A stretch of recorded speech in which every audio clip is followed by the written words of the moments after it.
Há 2000 anos, aonde quer que Jesus fosse, as pessoas o seguiam. Ora se juntavam à beira-mar, ora nos átrios do templo, ora nas estradas poeirentas entre aldeias. Vinham com corpos cansados, fardos pesados e perguntas silenciosas. Uns ansiavam por cura, outros buscavam esperança. Muitos não sabiam o que procuravam, apenas que algo nele os atraía. Quando abria a boca, não falava como os governantes nem os sacerdotes. Não arregimentava exércitos nem promulgava decretos. Falava por meio de histórias, parábolas que soavam bastante simples. Um semeador espalhando sementes, um pai olhando o horizonte, um viajante ferido no caminho, imagens cotidianas que qualquer um reconhecia. Mas dentro dessas cenas, o céu se inclinava em direção à terra. Não eram contos para dormir, eram janelas para o reino de Deus, destinadas a consolar o quebrado e confrontar o orgulhoso, para revelar o coração de Deus e expor o coração humano. O poder dessas histórias não estava apenas no que diziam, mas no que exigiam. Cada história força uma escolha e apenas a ouvirás ou permitirás que te mude. A verdade é que já ouvimos essas parábolas tantas vezes que suas arestas podem parecer desgastadas. Pensamos que as conhecemos, mas quando paramos e as ouvimos novamente, cortam mais fundo do que imaginávamos, nos inquietam, nos desafiam, nos convidam a mudar nossas suposições sobre poder, orgulho e sucesso por uma visão do reino de Deus que subverte o mundo. Nesta jornada, o outro permaneceu na justiça própria e o amor do Pai confrontou ambos. A multidão que ouvia deve ter ficado perplexa. Esperavam castigo para o menor e elogios para o maior. Mas o escândalo desta parábola não foi a rebelião do filho, foi a misericórdia escandalosa do Pai. Jesus estava mostrando, e continua a mostrar, como é realmente o coração de Deus. Talvez você tenha sido o filho menor, fugindo, falhando, envergonhado pelo caminho que suas decisões o levaram. Ou talvez tenha sido o filho maior, fiel por fora, mas amargurado por dentro, convencido de que seu histórico o torna digno. Em qualquer um dos casos, o Pai permanece o mesmo, repleto de compaixão, pronto para abraçar, chamando ambos os tipos de filhos de volta à sua casa. Por isso, essa história continua a falar hoje, porque nos lembra que o reino de Deus não é conquistado, não é herdado, não é merecido, é recebido nos braços de um Pai que corre. Um especialista em lei uma vez fez a Jesus uma pergunta que soava nobre, mas que tinha uma intenção oculta. Mestre, o que devo fazer para herdar a vida eterna? Jesus respondeu com outra pergunta: o que está escrito na lei? O homem respondeu corretamente: amar a Deus com todo o coração, a alma, a força e a mente, e amar ao próximo como a si mesmo. Jesus concordou. Mas então veio a pergunta seguinte: e quem é o meu próximo? Não era curiosidade, era uma tentativa de limitar o amor. E foi aí que Jesus contou uma história que ninguém esperava. Um homem viajava pelo caminho perigoso de Jerusalém a Jericó quando foi atacado por bandidos, despojado de tudo e deixado meio morto. Apareceu um sacerdote, alguém respeitado, religioso, um representante da santidade, viu o ferido e passou adiante. Depois veio um levita, outro líder religioso, outro símbolo de piedade. Também viu e também passou adiante. A multidão que ouvia certamente concordou com familiaridade. Talvez pensassem que o sacerdote e o levita estavam ocupados demais com sua pureza ritual, demasiado ocupados, demasiado cautelosos. Mas então Jesus mudou o rumo da história. Um samaritano passou por ali. Para o público judeu, os samaritanos eram estrangeiros desprezados, forasteiros com crenças distorcidas e uma história de ódio. Eram o último que alguém esperaria como herói. Mas Jesus o fez o protagonista. Ele foi quem se deteve, enfaixou as feridas do homem, levou-o até uma hospedaria, pagou por seus cuidados e prometeu voltar. A compaixão lhe custou tempo, dinheiro e comodidade, mas foi o samaritano quem refletiu o coração de Deus. No final, Jesus perguntou ao especialista qual dos três foi o próximo do homem ferido. A resposta era inegável: aquele que teve misericórdia. E Jesus disse: Vai e faça o mesmo. Esta parábola continua a nos confrontar porque é fácil amar quando é algo abstrato. É fácil dentro do círculo daqueles que nos agradam, pensam como nós ou nos são compreensíveis. Mas Jesus nos empurra além de nossas fronteiras, além da comodidade, do preconceito e das desculpas. O amor verdadeiro se manifesta em ação, especialmente em direção àqueles que poderíamos considerar indignos ou incômodos. Pense em sua própria vida. Quem está jogado em seu caminho? Não literalmente, mas em espírito, em sua situação, em sua solidão. A quem você evitou porque parecia mais fácil seguir seu caminho? A parábola nos lembra que seu amor por Deus se revela na forma como você trata a pessoa que preferiria evitar. E aqui está a surpresa: o samaritano na história reflete o próprio Jesus. Ele é o forasteiro que se aproximou quando a religião passou adiante. Ele é quem nos levantou quando estávamos quebrados, carregou nossos fardos e pagou o preço de nossa cura. O bom samaritano não é apenas uma lição de bondade, é uma imagem viva do Evangelho. Por isso, essa parábola ainda fala, porque não permite que o amor permaneça em teoria e exige que cruzemos fronteiras. Percorreremos as parábolas mais poderosas que Jesus contou. Elas não se limitam à crença, penetram em tuas decisões, teus desejos, teu caminhar diário. Umas confrontarão o orgulho, outras redefinirão o amor ou algumas exporão a indiferença e uma nos lembrará que mesmo o começo mais pequeno nas mãos de Deus pode crescer em direção à eternidade. O que estás prestes a ouvir é mais que histórias, é um convite para entrar em palavras que revelam quem é Deus e em quem estamos chamados a nos tornar. No final, a pergunta muda, e não se trata mais de se já ouviste essas parábolas antes, mas de qual delas está moldando tua vida agora. Inclina-te para a frente, pois se realmente as ouvires, talvez nunca mais vejas tua fé da mesma maneira. Jesus contou certa vez uma história que se repetiu em lares, igrejas e corações por 2000 anos. Mas se a ouvires com atenção, perceberás que não se tratava apenas de um filho perdido, era sobre um pai que fez algo escandaloso. Um filho mais novo pediu sua herança adiantada, um pedido que, naquela cultura, equivalia a dizer: Pai, oxalá estivesses morto. Ele tomou o dinheiro, deixou sua casa e o desperdiçou em coisas que prometiam alegria, mas o deixaram vazio. Com o tempo, chegou a fome e também as consequências. Faminto, quebrado, rodeado de porcos, uma imagem de vergonha para qualquer ouvinte judeu, finalmente decidiu voltar, já não como filho, mas como um mendigo, com a esperança de conseguir um trabalho. E é aqui que a história dá um giro. Difundir misericórdia y personificar la compasión que hemos recebido. Em outra ocasião, Jesus se sentou a orilhas do mar de Galileia y uma multitud se aglomerou a sua alrededor. Subiu a uma barca y desde ali les ensinou, relatando uma de suas parábolas mais significativas. Um agricultor salió a sembrar suas semillas, y com esta imagem simple, Jesus habló de algo trascendental. La semilla foi esparcida em abundância y caiu em terrenos de diferentes naturezas.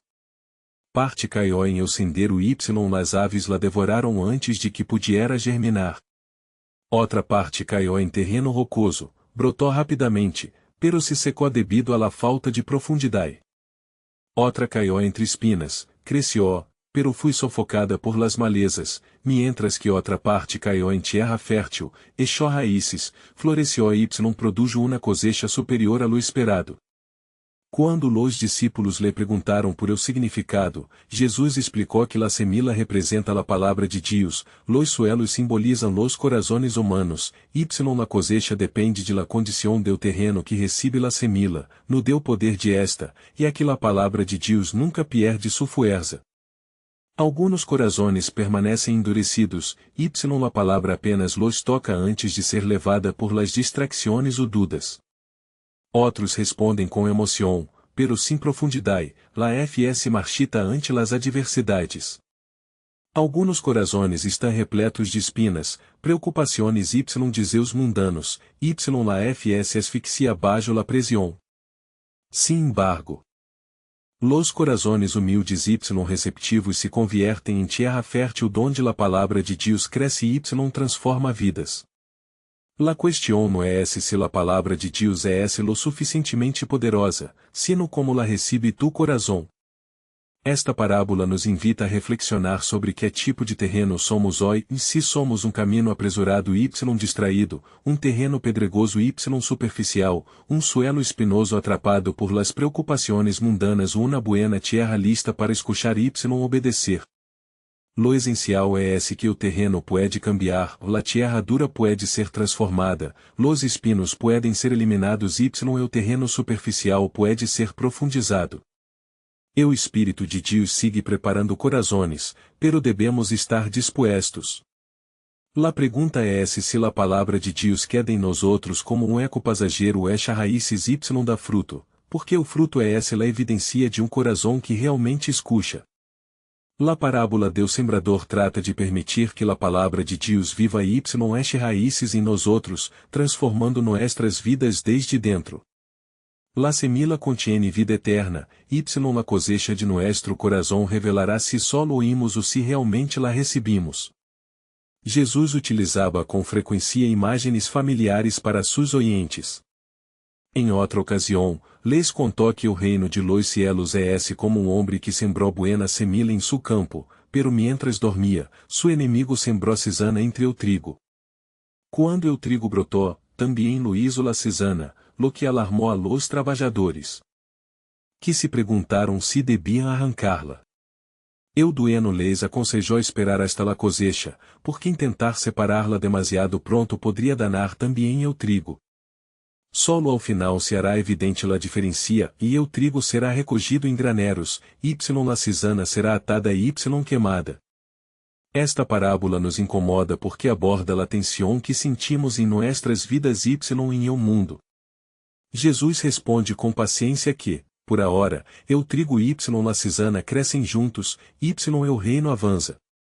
Pois quando Jesus descreveu o Pai, quebrou todas as expectativas. Em vez de esperar o jovem com os braços cruzados e sermão preparado, o Pai o viu enquanto ainda estava longe e correu.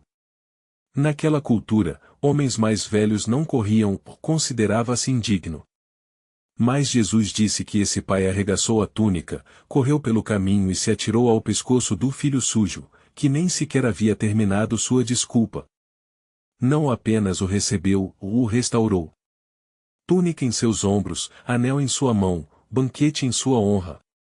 Mas a história não terminou aí. O irmão mais velho, que havia ficado, que havia trabalhado, que acreditava merecer tudo, estava furioso. Para ele, a graça era uma injustiça, a misericórdia para com o rebelde lhe parecia uma ofensa à sua obediência. E nesse momento, Jesus expôs duas formas de estar perdido, pela rebelião ou pelo orgulho. Mas também surge a oposição. As igrejas abrigam tanto fé genuína quanto aparências superficiais. O mundo revela tanto beleza quanto dor. Deus consente que ambos coexistam, não por indiferença, mas por misericórdia. Se ele julgasse prematuramente, quantos hoje considerados joio jamais teriam chance de transformação?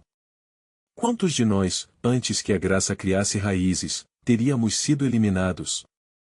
Esta parábola lembra-nos que o julgamento é real, mas não nos cabe executá-lo.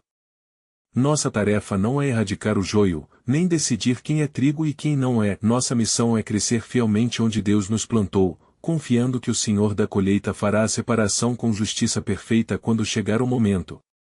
O joio não anula o trigo. O mal não impede o crescimento do reino. No final, o trigo será colhido e a colheita será farta. Isso significa que não precisamos entrar em pânico quando o mal próspera, que não devemos nos obcecar com quem é autêntico e quem não é, devemos suportar com paciência, confiando que Deus vê, sabe e agirá no momento certo. A parábola do trigo e do joio é um chamado à perseverança e à humildade. Lembra-nos que o tempo de Deus não é o nosso e que sua justiça é perfeita. O joio não terá a última palavra, a colheita sim. E um dia, quando o campo estiver maduro, a diferença será evidente. Por agora, esperamos, crescemos, confiamos. Imaginemos que alguém tem 100 ovelhas e perde uma. Não deixa as 99 no campo e vai em busca da perdida até encontrá-la. Com essas palavras, Jesus nos presenteia com uma de suas parábolas mais ternas, a história da ovelha perdida. Um pastor com um grande rebanho percebe que uma ovelha se extraviou. Para muitos, perder 1% do que se possui não parece uma tragédia, restam 99 seguras. Por que arriscar tudo por uma só? Jesus descreve, porém, um pastor que não sossega até encontrar a ovelha perdida. Busca, sobe colinas, chama e, ao encontrá-la, a carrega sobre os ombros com alegria. Depois, convoca amigos e vizinhos e diz: alegrem-se comigo, pois encontrei minha ovelha perdida. E então vem o cerne da questão: vá mais alegria no céu por um pecador que se arrepende do que por 99 justos que não precisam se arrepender. Esta parábola revela o pulsar do coração de Deus. A humanidade é contada às multidões, mas o céu busca o indivíduo. O reino se trata de números, trata-se de redenção. Cada alma importa. Cada extraviado vale a pena ser buscado. Para os que ouviam naquele dia, isso era radical. Os fariseus murmuravam porque Jesus acolhia os pecadores e comia com eles. Jesus respondeu à crítica com esta história, mostrando que a Deus não importa a popularidade, seu coração está focado na intimidade.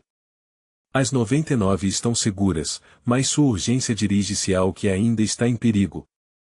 Esta parábola fala diretamente às nossas vidas. Talvez você tenha sido aquela ovelha perdida. Pode ser que você se afastou por rebeldia ou descuido e se perguntou se alguém notou. Jesus diz que o céu notou e se alegra quando você é encontrado. Isso também nos desafia: temos o coração do pastor ou nos contentamos com a segurança das 99 sem nos incomodar em buscar quem se desviou? Seguir a Cristo é carregar com sua carga pelos perdidos, não vê-los como estatísticas, mas como rostos, nomes e histórias. E observe o final: o pastor não retorna com raiva ou reproche, ou retorna com júbilo. A resposta do céu ao arrependimento é celebração, não suspeita. A parábola da ovelha perdida mostra que o reino não se constrói sobre a exclusão, mas sobre a busca. O amor de Deus move-se para fora, buscando, chamando, carregando, celebrando. Talvez nossas vidas devessem refletir essa mesma alegria. Jesus contou outra história, desta vez sobre um senhor que se preparava para viajar. Antes de partir, confiou suas riquezas a 3 servos. A um deu 5 talentos, a outro 2 e ao último 1. Cada um recebeu conforme sua capacidade. Em seguida, o senhor partiu. Os 2 primeiros servos não perderam tempo e investiram o que lhes fora dado e, quando o senhor regressou, haviam duplicado a quantia. O senhor os felicitou: bem feito, servo bom e fiel. Foste fiel no pouco, colocar-te-ei à frente de muito. Entra no gozo do teu senhor. Já o terceiro servo, a quem fora dado apenas 1 talento, o escondeu na terra. Por medo, decidiu preservar o que lhe fora dado em vez de multiplicá-lo. Quando o senhor regressou, esse servo não tinha mais que desculpas. O senhor o chamou de malvado e preguiçoso por se recusar a usar o que lhe fora confiado. Esta parábola tem um peso que fala diretamente a nós. 1 talento naquela época era uma grande soma de dinheiro, mas o significado vai muito além do dinheiro, representa responsabilidade, oportunidade e dons confiados por Deus. Cada um de nós recebeu algo: tempo, influência, habilidades, relações, recursos. E a pergunta não é quanto recebemos, mas o que faremos com isso. Note que o Senhor elogiou tanto o que produziu 5 quanto o que produziu 2, a recompensa não se baseou na quantidade alcançada, mas na fidelidade demonstrada. O reino não mede a grandeza por comparação, mas por mordomia. Aqui está o desafio: o medo pode paralisar-nos. Como o servo de 1 talento, podemos temer fracassar, sentir-nos insuficientes ou pensar que perderemos o pouco que temos. Assim, enterramos nossos dons, guardamo-los seguros, mas sem usá-los. Jesus nos adverte que esse medo não é fidelidade, o Deus não se gloria em nossa cautela, mas em nossa confiança. Esta parábola nos confronta com uma verdade penetrante, e não fazer nada com o que Deus nos deu não é neutralidade, é desobediência. O reino avança quando agimos, quando arriscamos em fé, quando oferecemos o que temos àquele que nolo confiou. E aqui está a esperança, o mesmo Senhor que entregou os talentos é quem dá poder aos servos, o que pomos em suas mãos se multiplica, não por nossa força, mas por seu Espírito. Pergunte a si mesmo, o que você enterrou? Que oportunidade, que chamado, que dom manteve escondido por medo? A parábola dos talentos nos convida a desenterrá-lo, a arriscar, a confiar, a agir, pois, quando o Senhor regressar, a pergunta não será quanto você ganhou, mas se foi fiel com o que lhe foi dado. Jesus contou uma parábola que deve ter deixado sua audiência perplexa. Havia um homem rico, começou, que se vestia de púrpura e linho fino e vivia com grande luxo todos os dias. À sua porta jazia um mendigo chamado Lázaro, coberto de feridas, ansiando pelas migalhas que caíam da mesa do rico. O contraste não podia ser mais acentuado, um banqueteava diariamente, o outro morria de fome. Um se vestia com esplendor, o outro, com feridas. Ambos morreram. O mendigo foi levado pelos anjos para o lado de Abraão, o rico foi sepultado e se encontrou em tormento. Erguendo a vista, viu Lázaro ao longe com Abraão e clamou por misericórdia, por uma gota de água, por alívio, por advertência para sua família. Mas era tarde demais, um grande abismo fora fixado e os papéis se haviam invertido para sempre. Esta parábola é sóbria porque nos enfrenta com uma das verdades mais desconfortáveis, o status terreno não determina o destino eterno. Aquele que foi invisível na vida é honrado na eternidade, enquanto quem parecia intocável aqui termina suplicando lá. Mas preste atenção, a condenação do rico não proveio de sua riqueza em si, mas de sua cegueira. Ele ignorou o sofrimento justo à sua porta, passou por cima de Lázaro dia após dia, desfrutando as bênçãos de Deus sem jamais compartilhá-las. Seu pecado não foi apenas o luxo, mas a indiferença. Esta história penetra em nossas próprias vidas. Quem jaz à nossa porta? Quem deixamos passar despercebido? Adormecidos pelo conforto ou distraídos pela abundância? A parábola não nos permite desviar o olhar. Ela nos questiona se o nosso coração reflete a generosidade do céu ou o instinto de autopreservação do mundo. Em seguida, surge o detalhe mais perturbador. O rico solicita que Lázaro seja enviado para advertir seus irmãos, mas Abraão responde que eles têm Moisés e os profetas para ouvi-los. Ainda insiste, caso alguém ressuscite dentre os mortos, eles se arrependerão. E Abraão conclui que, se não ouvem a Moisés e aos profetas, também não se convencerão, ainda que alguém ressuscite dentre os mortos. Aqui, Jesus desvenda o véu. Essa advertência não é apenas uma ilustração. Ele mesmo ressuscitará dentre os mortos, e ainda assim, muitos não acreditarão. O problema não é a falta de evidência, mas a recusa em recebê-la. A parábola é tanto profecia quanto súplica. Essa é uma dessas verdades que devem nos incomodar. O desfecho eterno é real.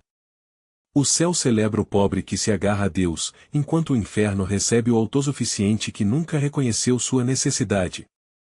Essa parábola não nos pede para temer a riqueza em si, mas examinar o que ela produz no coração.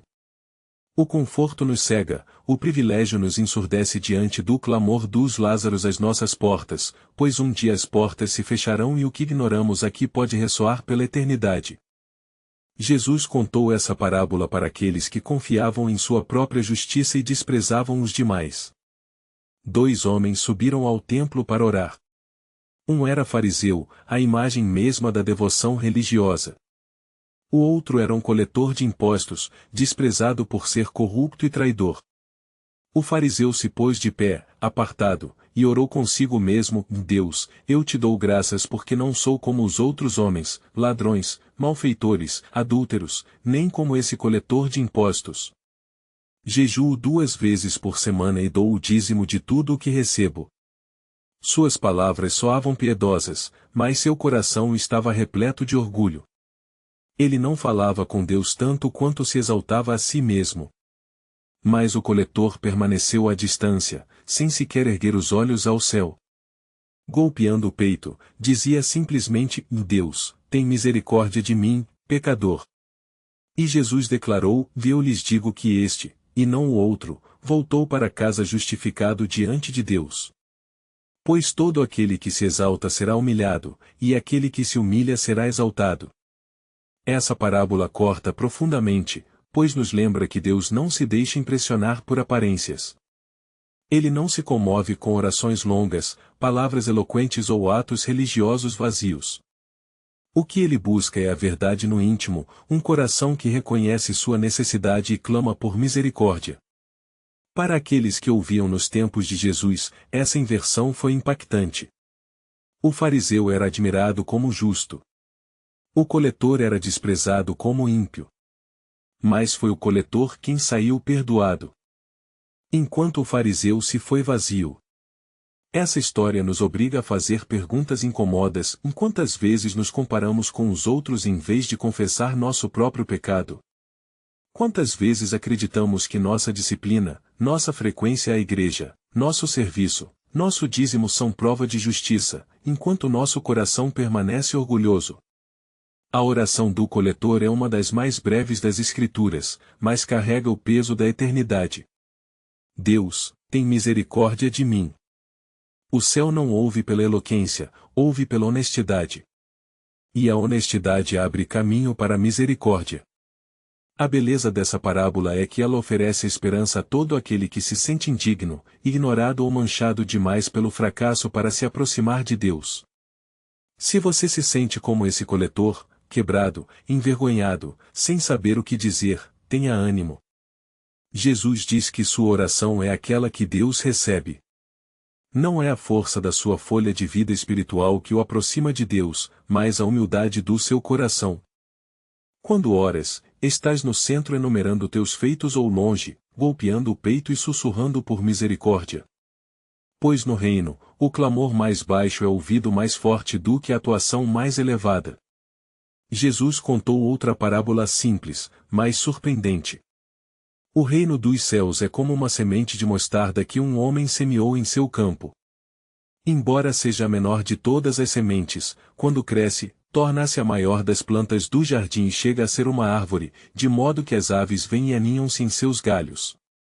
A imagem é tão pequena que pode passar despercebida, mas seu significado é imenso. A semente de mostarda era minúscula, quase invisível entre os dedos, mas ao ser semeada, crescia até se tornar algo amplo, firme e protetor. Jesus escolheu essa semente para nos mostrar como funciona o reino. Começa com algo que parece insignificante, mas carrega o peso da eternidade. Para seus primeiros ouvintes, isso era inesperado. Eles ansiavam por um reino de poder, de exércitos, de vitória política. Mas Jesus aponta uma semente, um sussurro em vez de trovão, um Messias crucificado em lugar de um guerreiro coroado. O reino começa pequeno, mas não pode ser contido. Essa parábola traz um consolo profundo. Talvez você veja sua vida e pense que sua fé é demasiado fraca, suas orações muito canhestras, seu impacto insignificante. Mas Jesus diz: e não despreze o que é pequeno. O que em suas mãos parece pouco, nas mãos de Deus se torna irresistível. Pense nas sementes de mostarda nas Escrituras: um pastor com uma funda diante de um gigante, uma viúva com 2 moedinhas de cobre, um menino com 5 pães e 2 peixes. Cada um parecia pequeno demais para importar, mas nas mãos de Deus mudaram a história. A semente de mostarda também fala de como o reino se expande, não se impõe pela força, mas cresce em silêncio, passo a passo, muitas vezes sem ser notado, até que de repente seus galhos se estendem por completo. De um punhado de discípulos na Galileia a um movimento global que abrange séculos, a semente que Cristo plantou encheu o mundo. E há uma beleza oculta nas aves que encontram refúgio em seus galhos. Esse detalhe mostra que o reino não é apenas para os que o semeiam, mas também para os que buscam descanso. O Evangelho não é propriedade privada, é refúgio para muitos. Eis a invitação: não espere condições perfeitas para semear. Não subestime o que Deus pode fazer com um pequeno ato de fé, uma oração simples, um passo de obediência. O poder não está no tamanho da semente, mas na vida que ela carrega adentro. A parábola da semente de mostarda nos lembra que a grandeza no reino não é medida por como começamos, mas pelo que Deus faz crescer. E talvez esse passo pequeno que você dê hoje seja justamente o que o céu use para dar sombra às gerações futuras. A grandeza de Deus se revela em cada história simples, mais profunda. O poder da humildade e o crescimento incessante do reino nos lugares mais inesperados se conjugam para formar um quadro de um reino que revoluciona o mundo, ou melhor, o coloca em seu devido lugar. Essas parábolas não são feitas para serem apreciadas à distância, são convites. O filho pródigo nos convida a regressar. O bom samaritano nos exorta a transpor fronteiras por amor. O semeador nos pede para examinar nossa alma. O trigo e o joio nos apelam à paciência e à confiança. A ovelha perdida nos motiva a nos alegrar com a volta de um. Os talentos nos instam a agir com o que nos foi confiado. O rico e Lázaro nos alertam para não ignorar o sofrimento à nossa porta. O fariseu e o publicano nos lembram que a misericórdia é para os humildes e a semente de mostarda nos encoraja a nunca subestimar os pequenos começos. Assim, a pergunta não é mais: no que significam essas parábolas? A verdadeira pergunta é: no que você fará com elas? Deixará que a palavra lance raízes em solo fértil ou será arrancada pelas distrações? Você se contentará em ficar entre as 99 ou se unirá ao pastor na busca pelo que se perdeu? Enterrará o que Deus lhe confiou ou arriscará com fé para vê-lo se multiplicar? Passará por Lázaro à sua porta ou parará para compartilhar sua mesa? O reino que Jesus descreveu não está longe e está irrompendo no mundo agora, por meio daqueles que vivem essas histórias em voz alta. Não permita que essas parábolas permaneçam como meros relatos numa página. Deixe que se tornem histórias vivas em sua vida. Construa seu fundamento sobre elas. Deixe que suas verdades interrompam sua rotina, redirecionem suas decisões e moldem seu coração. Pois, no final, a medida de nossa vida não será quantas parábolas conhecemos, mas quantas vivemos.